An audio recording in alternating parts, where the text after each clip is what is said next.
All right, the Georgia Bulldogs are taking on South Carolina this Saturday, 3:30, Sanford Stadium, and there are plenty of major prospects who are going to be inside Athens, inside Sanford Stadium, to watch the Dogs take on South Carolina. That's what this video is all about. I'll be breaking down which commitments are going to be there, which major targets are going to be there, all of it, okay? But you can read all of it already over on Dog Post. I got a big-time visitor list that I'm updating all the time. Every time someone tells me they're going to be there, I go update the story. You can go over to Dog Post to read that right now, but want to share it on YouTube, right, with the YouTube audience. Make sure y'all are tuned in to Georgia football and recruiting.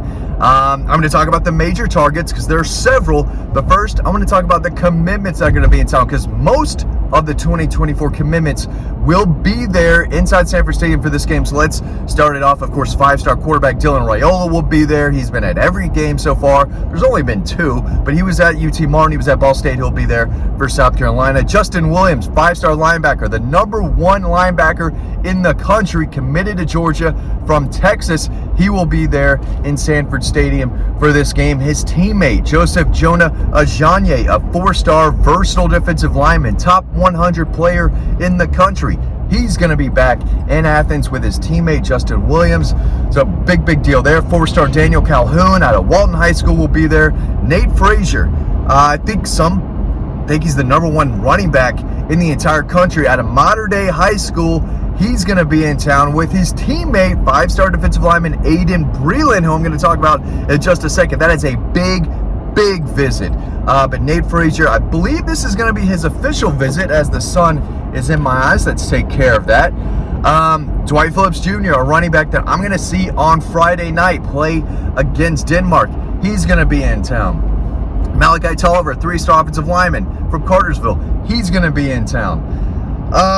Let's see, just off the top of my dome here, DeMello Jones, four-star defensive back, commitment out of Swainsboro High School.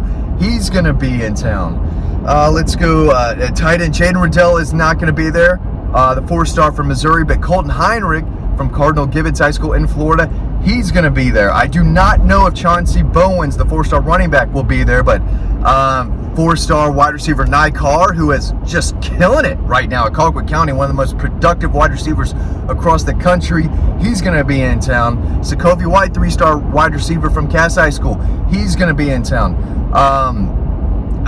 Justin Green, defensive lineman from Mountain View, he's going to be in town. So most of the commitments are going to be there. I'm trying to go off memory, and I think I said a few. I said most of them.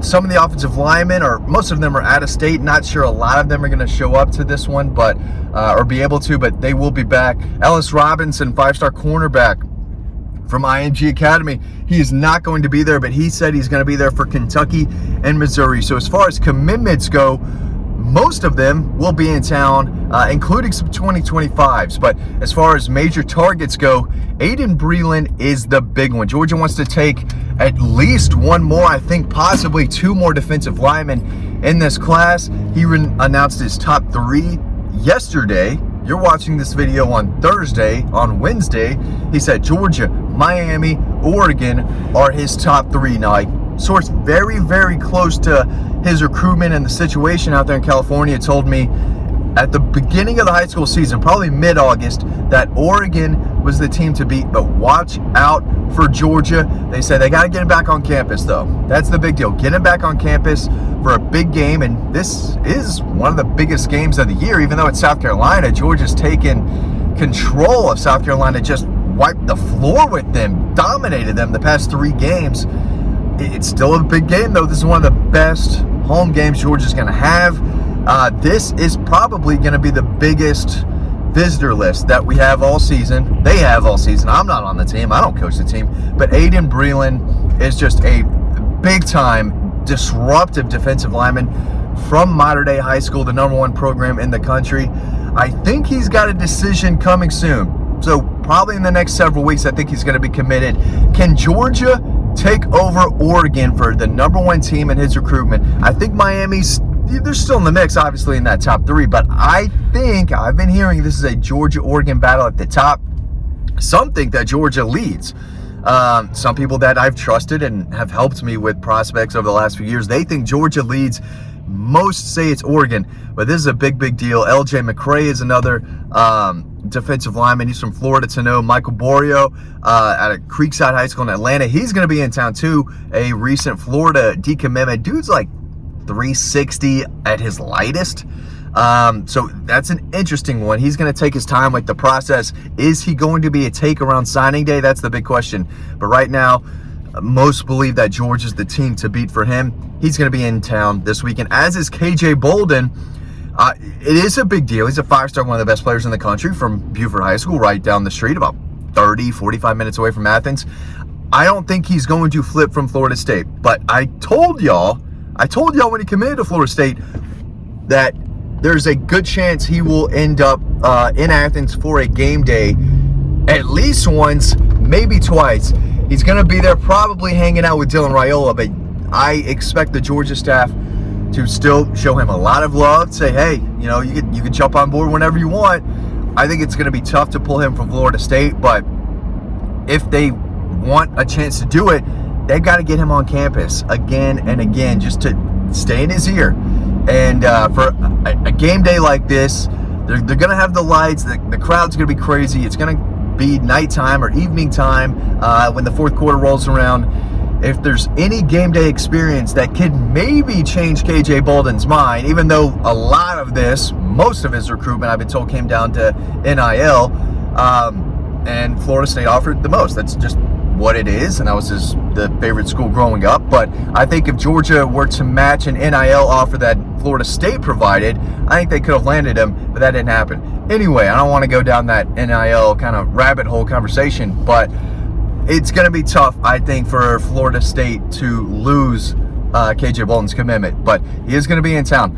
Some 2025 kids, some of the best 2025 prospects in the country will be in town. Zayden Walker, an elite linebacker out of Sly County, the number 2 player in Georgia for me and my personal rankings. He's going to be in town. Elijah Griffin, Savannah Christian, some think is a top 5 player in the country. He is elite. He is a big deal.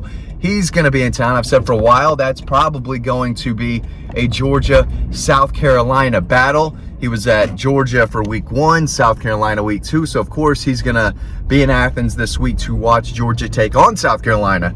I don't think anyone else is really involved here. As I park and conclude this video safely, wish I had an office. I don't. This is what we got to do. Real quick, sign up to the newsletter down below and you can read the story. There are a few guys that I'm sure I have forgot to mention, but they're over on Dog Post, so check it out. Micah DeBose from Mobile. He's a 4-star offensive tackle committed to Georgia, but everyone's coming after this kid. It's going to be tough for Georgia to hold on to him. I think Ohio State's probably Georgia's biggest threat. He's going to be back in town in Athens this weekend. That's a big deal. He is a big-time prospect I think that they need to hold on to. But Jared Smith, a big-time defensive lineman, could play on the edge, could move inside, out of Spain Park High School in Birmingham. He's going to be back in town. Never easy to go into the state of Alabama and steal away a big-time defender, especially along the defensive line away from Alabama. But Georgia's in a really good spot to do that, I've been told. He's been on campus a number of different times. He loves Georgia, has for a while now. So definitely a guy to keep an eye on. But this is a major recruiting weekend. A few 2026s that are very good. I know most of the YouTube audience, they're more Georgia fans. They'll halfway keep up with recruiting, but they're not going to pay attention to most 25s and most 26s, and that's okay. It's my job to tell you how important these kids are, but with all the decommitments, especially if you commit to Georgia early, chances are you're probably going to open things up down the road. So I understand why Georgia fans don't care about the younger kids, but they're going to be in town. Tyler Atkinson out of Grayson High School is an elite pass rusher. He's going to be in town. Aaron Gregory, a big-time wide receiver from Douglas County, 5-star potential. He's going to be in town. So it's a loaded list, no doubt about it. Loaded list, and this is not a cupcake. Georgia might beat their brains out like they're a cupcake, but South Carolina, SEC opponent, this is their second biggest game of the year. South Carolina looks at Georgia as a rival. Georgia does not look at South Carolina as a rival. Shane Beamer, there's some pressure on him to beat Georgia eventually. It's not going to happen on Saturday. Maybe he keeps it under 30 points. If South Carolina covers, that should be a moral victory for them. That's the truth. It might be crazy to hear, but that is the truth. And I think South Carolina fans just don't want to get blown out. But it is what it is. There's going to be a lot of 5 stars, a lot of big-time prospects watching this game inside Sanford Stadium. I will, of course, be in Sanford Stadium in the press box, and I'll have an instant reaction after the game from the stands. So make sure you check that out. Thanks for watching this video. Hope you learned something, and read that story over on Dog Post. There's a lot more in-depth analysis in the story that I'm not able to talk about on these videos, so make sure you check that out. Thanks for watching this video. As always, stay tuned to the next one coming up right now, and I will see you, hopefully, no, I will see you over on Dog Post. Thanks for watching.